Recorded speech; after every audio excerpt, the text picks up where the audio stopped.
Bienvenue à tous dans cette nouvelle session d'analyse technique des marchés. On est à la fin de semaine et d'ici quelques minutes, la bourse de Londres va fermer. Donc, du coup, cette analyse n'est pas une analyse pour cette semaine, c'est une analyse en prélude à l'ouverture de la bourse de Londres en début de semaine prochaine. Donc, ceux qui font de l'intraday vont peut-être pouvoir profiter de cette opportunité. C'est vraiment intéressant. Alors, qu'est-ce que nous avons ici sur l'or? C'est vraiment intéressant. On a décidé de vous montrer ça parce que on a eu un bon rebond aujourd'hui, pratiquement en fin de séance hebdomadaire pour la zone euro. Donc ici, vous avez simplement ce qu'on va appeler un order block. Voilà. Un order block qui veut simplement dire que c'est un support, d'accord, ici, dans notre contexte ici, c'est un support journalier vraiment intéressant qui a permis au marché d'avoir un bon rebond. Donc, une zone de liquidité en même temps et une zone de rebond.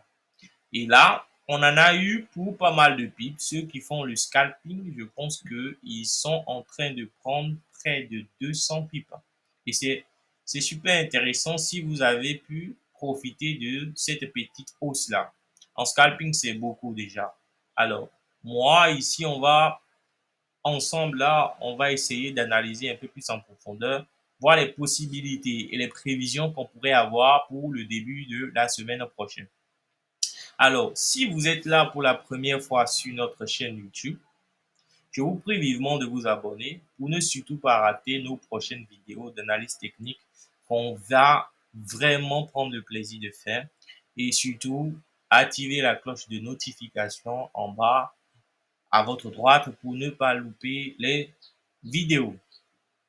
On va démarrer l'analyse technique ici avec quelque chose de très simple. Premièrement, je vous ai notifié tout en bas là qu'on a un order block, donc un gros support journalier sur lequel le marché a pu rebondir deux fois. C'est super intéressant parce que là, non seulement on est en 4 heures, vous avez ce magnifique support, mais si on revient un peu plus vers une unité de temps assez élevée, vous allez remarquer que on est également sur un gros support journalier. Parce que là, si vous faites un tracé simple, vous allez comprendre que voilà, on est également sur un support journalier. Et la dernière fois que le marché a pu rebondir sur cette zone-là, mais vous pouvez constater le potentiel à l'achat qu'on a eu. Et donc, cette dernière fois, on a pu même tester les plus hauts historiques de l'or, donc les 2060 $. Alors, pourquoi pas ne pas refaire ce qui s'est passé le 29-28 janvier? Pourquoi est-ce que le marché ne va pas reprendre cela? On est dans des contextes de crise économique et donc sur le plan fondamental, on peut rapidement passer à une hausse du prix de l'or. Donc l'or peut rapidement flamber à la hausse, tout simplement. Donc nous, on va plutôt s'appuyer sur le price action pour faire des prévisions assez intéressantes par rapport à la semaine prochaine. Donc du coup, ici, vous avez un bon rebond. Ça, c'est une bougie pratiquement doji, donc une bougie qui a clôturé avec une belle mèche. Ensuite, vous avez une seconde bougie qui est en train de clôturer vraiment à la hausse, avec près de 200 pips hein, de gains potentiels.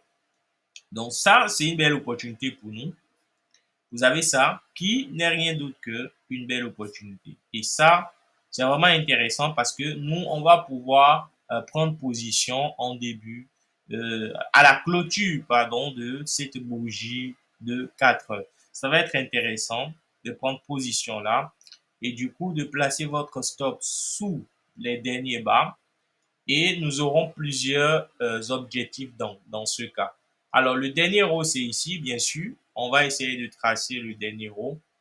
Là, vous avez le dernier row. C'est un peu vers les 1879 qu'on va rapidement mettre tout juste ici. Du coup, vous avez un potentiel de près de 700 pips que vous pouvez prendre, voilà, si réellement ce trade est un trade gagnant.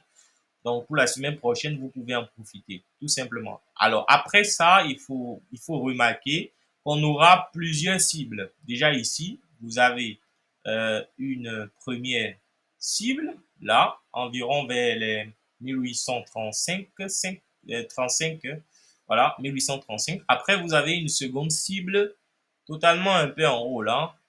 Ça va être vers les 1857. Voilà. Donc, on a, entre autres, alors, cet objectif ici, d'accord, qui est le plus petit.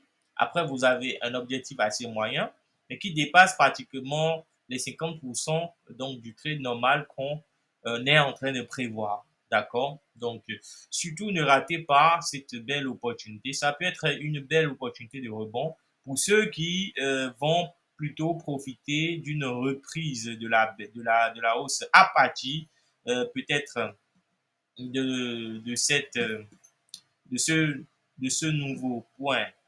Voilà, je vais essayer de marquer cela pour vous. Alors, vous avez un rebond et ce rebond, en effet, a laissé une mèche tout en bas. Et la mèche là et la bougie qui a suivi ont laissé un potentiel de liquidité sur le niveau des 1796.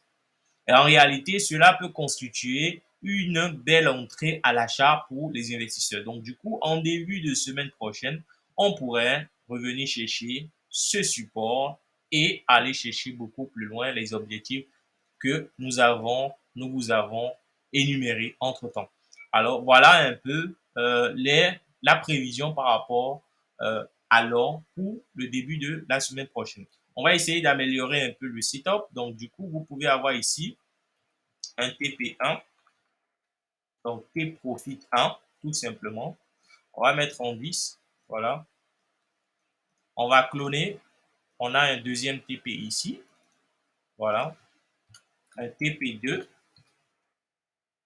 Ensuite, vous avez un dernier TP, un take profit potentiel, bien sûr, vers ce niveau-ci.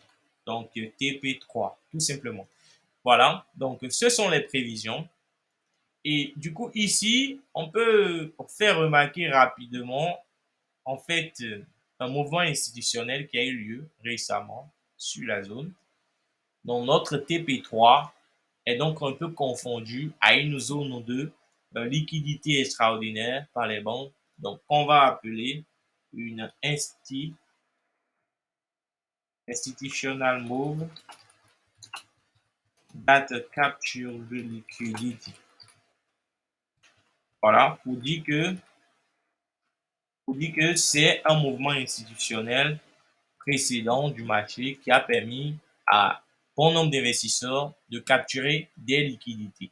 Et ces liquidités, on les a capturées et donc en cassant, donc en brisant le dernier plus haut dans cette configuration que vous avez ici. On avait ce haut, celui-ci, et le marché est revenu chercher des stop loss parce que si il y avait des personnes qui ont pris des ordres de vente ici avec des stops quelque part là, alors ces personnes ont été éjectées lorsque le marché a fait cette impulsion à la hausse. Voilà, tout simplement. Donc, voilà pourquoi on va parler d'institutional move that capture the liquidity. C'est assez intéressant comme analyse pour l'or, comme prévision déjà pour l'or pour la semaine prochaine. N'hésitez surtout pas à liker la vidéo si vous avez aimé. Et si vous avez des questions ou si vous avez des préoccupations, laissez-les en commentaire. Surtout si vous avez des actifs, des paires de devises ou même des actions, peu importe que vous souhaiterez que nous analysons pour vous, laissez juste en commentaire et nous allons prendre le temps de vous revenir sur cela. Merci à tous.